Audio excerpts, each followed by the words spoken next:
वंदे पुरुषोत्तमम। आज हम बात करेंगे हमारे हम सब लोगों के लिए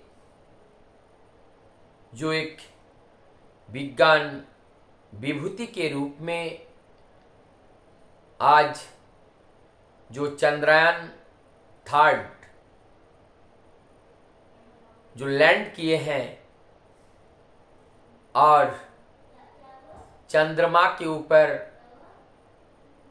दक्षिण पार्ट में ये भारत का झंडा लहराया है। इससे हम सभी भारतवासियों का जो मन, साहस, उद्यम, हौसला सब कुछ आसमान में पहुंच चुका है। और आज मैं इस चंद्रयान थर्ड की बात को करते हुए कुछ विशेष बात मैं रखना चाहूँगा।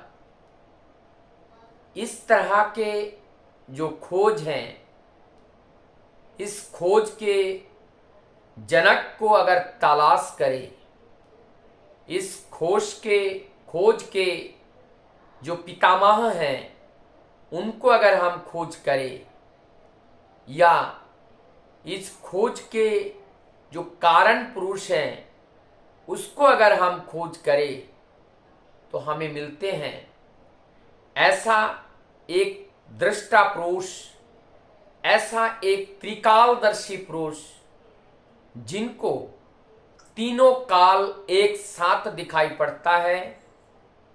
वो वर्तमान, भूत, भविष्य एक साथ देख पाते हैं। ऐसा दृष्टा पुरुष, और जिन्होंने अपने चर्म चक्षु से छोटे से छोटे अणु तक को, एटम को भी टूटते हुए अपनी आंखों से देखते हैं। कौन है ये दृष्टा पुरुष? कौन है ये महान वैज्ञानिक? कौन है ये महामानव? ये महामानव, महान वैज्ञानिक और कोई नहीं, युग युग में रक्त मांस संकलित देह धारण करके पुरुषों में उत्तम बनकर, एक दृष्टा पुरुष बनकर, एक अभिज्ञ पुरुष बनकर, एक ज्ञाता बनकर वो इस धराधाम पे आते हैं। जगतवासियों को राह दिखाते हैं, चलने का पथ बताते हैं, बचने का उपाय बताते हैं, जीवन में कैसे आगे बढ़े उस राह को भी प्रशस्त करते हैं। और वो होते हैं पुरुषोत्तम।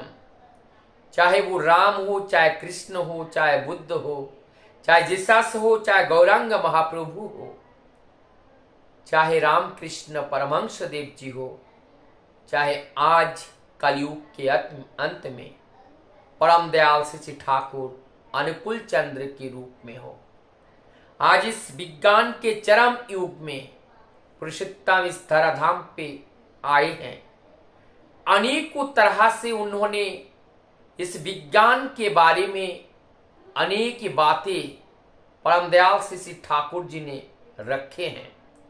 और जिस बात के ऊपर अभी अनेकों रिसर्च करना बाकी है, परम दयाल श्री ठाकुर जी ने अपने वक्तव्य में भक्तों के साथ जब वार्तालाप करते हुए ग्रह नक्षत्र की बातें खगोल शास्त्रियों के साथ करते हुए अनेक अनजाने बात, अनेक अनसुलझे बात जो परम दयाल श्री ठाकुर जी ने सहजता के साथ उन लोगों के सामने रखे हैं। परम दयाल श्री ठाकुर जी ने ये भी बताए हैं, जिस तरीके से हमारी पृथ्वी पर मनुष्य रहता है, इस तरह से दूसरे ग्रह में भी मनुष्य है, लेकिन उसका रूप, रंग, आकार अलग हो सकते हैं, अलग होते हैं, लेकिन वो हैं। और वो हमसे विकसित भी हो सकते हैं, उनका इंफॉर्मेशन हमारे पृथ्वी तक आ रहा है, लेकिन हम उन इंफॉर्मेशन को, उनकी ये हाई टेक्नोलॉजी को हम समझ नहीं पा रहे हैं। तो ऐसे अनेकों चीजें सूर्य के अंदर कैसा है, ठाकुर जी बोलते हैं कि ये सूर्य के अंदर ठंडा पार्ट भी है। जैसे आज हम जो चंद्रयान की बात, चंद्रमा की बात करते हैं, जब उसमें बहुत सारे खोज हुए हैं, आज उस चंद्रमा के अंदर कहीं टेम्परेचर ज्यादा है तो कहीं टेम्परेचर माइनस में है। इस तरीके से परमदयाल श्री ठाकुर कहते हैं सूर्य के अंदर भी वो टेम्परेचर कहीं पे ठंडा है, कहीं माइनस में भी है। तो आज हम लोगों ने यात्रा किए हैं, जैसे हम चंद्रमा पे गए हैं, लेकिन कभी ऐसा दिन भी आएगा कि हम सूर्य में प्रवेश करेंगे, सूर्य में जाएंगे। लेकिन ये आज हम लोगों के सामने एक कपोल कल्पना लग रहा है, लेकिन ये कपोल कल्पना नहीं है, ये कल्पना भी कभी साकार होगा। जब विचार में आया, मस्तिष्क में आया, जब परमदयाल ठाकुर जी ने इस बात को कही है, तो ये बात सत्य भी निकलेगी। जब इसके बारे में और भी जानकारियां होंगी, ठाकुर जी ने जिस समय जो एटम के और भी पार्ट्स होते हैं, न्यूक्लियस के अंदर जो चिदान जो पार्ट होते हैं, छोटे छोटे जो पार्ट्स होते हैं, न्यूट्रॉन, प्रोटॉन, ये सारी बात को उन्होंने पहले बताए थे, जब इसकी खोज भी नहीं हुई। और इस न्यूट्रॉन प्रोटॉन को टूटते हुए ठाकुर जी बोलते हैं मैं अपने आंखों के सामने इसको देखता हूं। इसका मतलब जो दृष्टा पुरुष हैं और उनको कारण भी साथ साथ वो देखते हैं। कारण पुरुष क्यों कहते हैं? क्योंकि हर कार्य के कारण को वो स्वयं जान लेते हैं, वो जान पाते हैं। ठाकुर जी ने और एक खोज के बारे में उन्होंने बात की, केवल बात नहीं की, उनको प्रैक्टिकली करके दिखाए।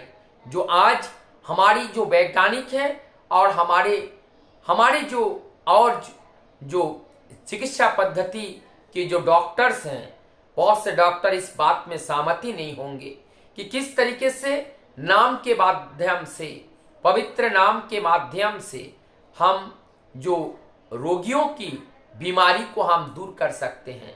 बोलते हैं ये वाइब्रोमीटर के माध्यम से जब हम नाम करते हैं तो नाम में भी एक वाइब्रेशन होती है, और उस वाइब्रेशन से तरंगायित होकर के जब उस मृत देह में या बीमार देहों में जब प्रवेश करते हैं, मृत्यु प्राय देहों में, और जब किसी बीमार देह में जब प्रवेश करते हैं, और ये जो वाइब्रेशन है वो तरंगायित होकर के पूरे शरीर में फैलता है, और उनके अंदर जितने भी टॉक्सिन्स होते हैं वो ब्लड के साथ साथ फिल्ट्रेट होकर वो यूरिन के रूप में, मल मूत्र के रूप में वो निर्गत होते हैं, और इस प्रकार से हम बीमारियों से मुक्ति पाते हैं। इसमें भी जब रिसर्च होगी, आगे जाकर के इनके खोज होंगे कि नाम के माध्यम से भी ऐसा संभव है। इस चीज को बताया नहीं गया। परमदयाल श्री ठाकुर जी ने, वर्तमान में वो बांग्लादेश हैं, उनका जन्मभूमि हिमायतपुर पाबना में ये नाम से ठीक करने वाला जो हॉस्पिटल है वहां पे डाला गया था, और उस हॉस्पिटल में बहुतों लोगों को, मृत्यु प्राय लोगों को वहां बचाया गया था। आज अगर इस बारे में खोज हो, रिसर्च हो, और इस कार्य को आगे बढ़ाया जाए, मुझे लगता है हमारे मानव कल्याण के लिए ये बहुत ही उपयोगी सिद्ध होगा।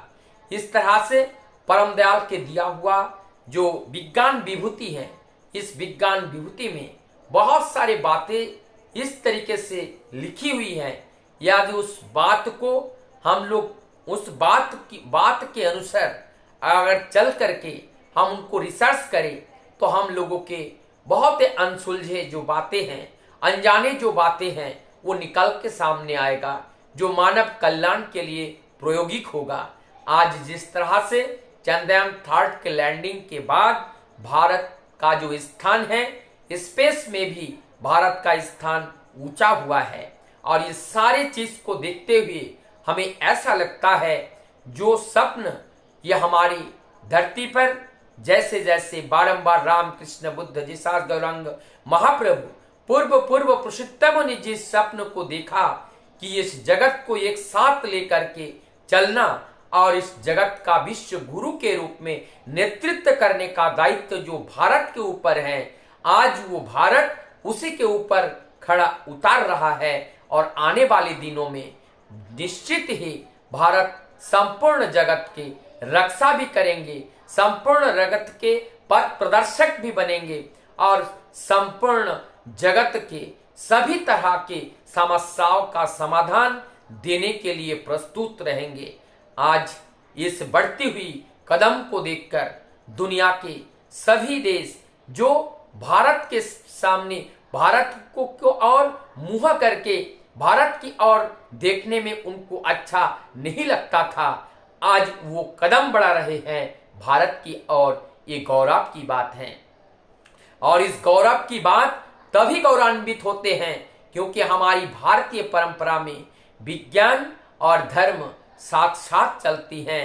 इसीलिए हमारी जीवन में सुख शांति समृद्धि बहुत ही मजबूत है और हमारे भारतीय संस्कृति में, हमारे सनातनी संस्कृति में हमारा जो वसुधैव कुटुंबकम, ये बहुत पारिवारिक जो संबंध हैं, हमारी सामाजिक संबंध जो हैं, ये पूर्व समय से बहुत ही मजबूत रहा है और आज भी उस मजबूती को धार देने के लिए आज भारत विश्व गुरु का स्थान पर पहुंचने के लिए पहला कदम रख चुका है।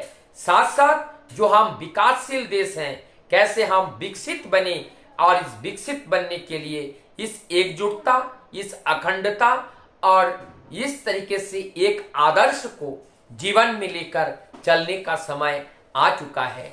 आइए हम एक आदर्श के अनुसरण करें और भारत का पताका जिस तरीके से विजय रथ की ओर, विजय पताका को लेकर के आगे की ओर बढ़ रहा है, इस आगे की ओर बढ़ने के पथ को और हम सभी मिलकर प्रशस्त करें। वंदे पुरुषोत्तम।